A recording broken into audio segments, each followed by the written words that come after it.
Hello guys, எல்லாருக்கும் வணக்கம். Welcome to my channel. கடவுளை கடவுளால் பிரதிஷ்டை செய்யப்பட்ட இடம்தான் திவ்ய தேசம்னு போற்றப்படுது. அந்த வரிசையில் இன்றைக்கி நாம் சென்னைக்கு பக்கத்தில் இருக்கிற ஒரு அற்புதமான மலைக்கோயிலை பற்றி தாங்க பார்க்க போகிறோம். ஆமாங்க, திருநீர்மலை பெருமாள் கோயில் தான். திருநீர்மலையில் 2 பெருமாள் கோயில் இருக்குங்க. ஒன்று மலைக்கு மேலே இருக்கிற பெருமாள் கோயில், இன்னொன்று மலை அடிவாரத்தில் இருக்கிற பெருமாள் கோயில். இந்த கோவிலினுடைய சிறப்பு என்னன்னு பார்த்தீங்கன்னா, இங்கே பெருமாள் 4 நிலைகளில் காட்சி தராரு. 2000 ஆண்டுகளுக்கு முன்னாடி இந்த மலை நீரால் சூழப்பட்டிருந்திருக்கு. ஆழ்வாருக்கு பெருமாளுடைய தரிசனம் கிடைக்கல. அதனால் 6 மாத காலம் காத்திருந்து ஆழ்வார் பெருமாளை மங்களாசாசனம் பண்ணியிருக்காரு.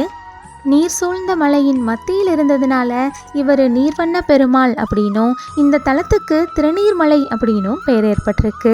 இந்த கோவிலினுடைய டீட்டெயில் வீடியோ நெக்ஸ்ட் பார்க்கலாங்க. வீடியோ உங்களுக்கு பிடிச்சிருந்தா லைக் பண்ணிவிட்டு சேனலை சப்ஸ்கிரைப் பண்ணிக்கோங்க.